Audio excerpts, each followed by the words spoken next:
Matheus, falando em STF e especificamente sobre o ministro relator do caso, o André Mendonça, qual a apuração que você nos traz? Como fica, né, o status dele depois de ter respaldo da maioria da turma da qual ele faz parte, a segunda turma do STF, e a sua decisão de determinar a prisão de Daniel Vorcaro ter sido mantida pelo colegiado?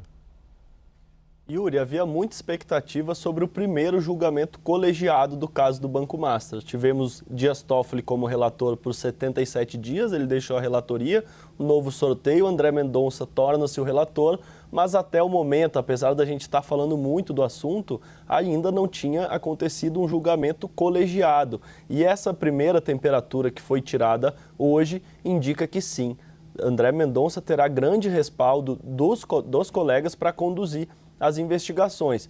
Como o Dias Toffoli acabou se declarando suspeito, a segunda turma do STF, que é quem referenda as decisões individuais do ministro neste caso, ficou com apenas 4 magistrados.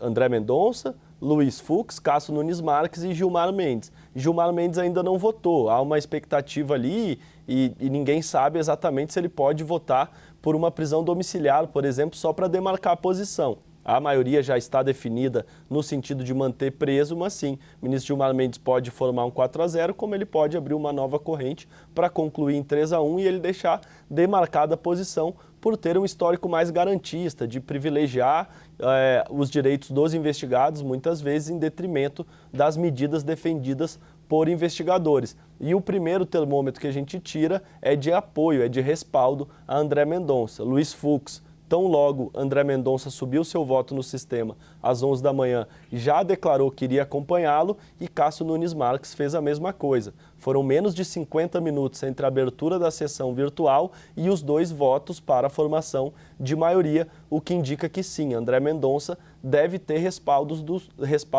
dos colegas. Até porque, geralmente, nesse tipo de investigação, apenas as decisões, ou quando há um recurso, ou quando são decisões de fato maiores, é que ele submete ao conjunto do colegiado. No mais, o relator segue a condução do processo sem precisar submeter à segunda turma toda e qualquer decisão. Vamos lembrar que antes dessa, André Mendonça já havia tomado uma decisão para determinar o fluxo de trabalho das perícias, que antes Dias Toffoli tinha designado apenas 4 peritos. Ele também havia tomado outras decisões relativas, por exemplo, à autorização para que Daniel Vorcaro pudesse conversar com seus advogados sem ser gravado, mas apenas essa, que tem uma repercussão maior, é que ele submeteu ao colegiado. E ao submeter ao colegiado, ele conseguiu o que queria. Uma declaração pública de que a condução dele no processo deve contar com o apoio dos colegas. Isso é um banho de água fria na defesa de Daniel Vorcaro e dos outros investigados, porque residia exatamente nesse julgamento uma esperança de que prevalecesse, ou ao menos um empate no caso, porque como são só 4, 2-2 beneficiaria os investigados, no sentido de uma decisão mais branda, até porque a própria Procuradoria-Geral da República, que claro não tem direito a voto, mas é uma instituição muito importante no trabalho perante ao Supremo, tinha afirmado que a prisão não era necessária, que o requisito da contemporaneidade não estava presente neste caso, ou seja, que as condutas criminosas de Daniel Vorcaro, descritas por André Mendonça e pela Polícia Federal, não estavam ali presentes, porque na verdade aquelas conversas eram antigas. Portanto, havia esperança de que ao menos 2 ministros votassem nesse sentido e indicassem, portanto, que a condução do processo por André Mendonça não seria necessariamente respaldada pelos colegas. Mas o que aconteceu foi ao contrário. De maneira muito célere, o ministro Luiz Fux e o ministro Cássio Nunes Marques declararam que irão acompanhar André Mendonça na questão da terceira fase da Compliance Zero, que teve como alvo Daniel Vorcaro e diversas outras pessoas. E, portanto, para concluir, o que disse a segunda turma do Supremo Tribunal Federal até o momento? O ministro André Mendonça estava correto, Daniel Vorcaro tem sim que ficar preso preventivamente e todas as outras medidas cautelares definidas, tanto contra Daniel Vorcaro, mas também contra aquele grupo que ele intitulou A Turma, que tinha, entre outros, o sicário que acabou se suicidando, que eles, portanto, também estão com o seu direito de ir e vir limitados, assim como André Mendonça defendeu na sua decisão inicial. É relevante, para concluir, justamente por isso, primeiro julgamento colegiado sobre o Banco Master, primeira vez que a gente consegue saber como os demais ministros estão vendo esse caso e não apenas o relator. E o indicativo é que sim, André Mendonça terá liberdade para conduzir o caso e não deve ter suas decisões revistas pelos colegas. Matheus, vou te colocar na fogueira, mas sei que você vai dar conta. Olha só, então você falou sobre o voto do André Mendonça, você falou sobre o acompanhamento muito rápido do ministro Fux e depois, 50 minutos, né, esse voto que era dúvida do ministro Nunes Marques.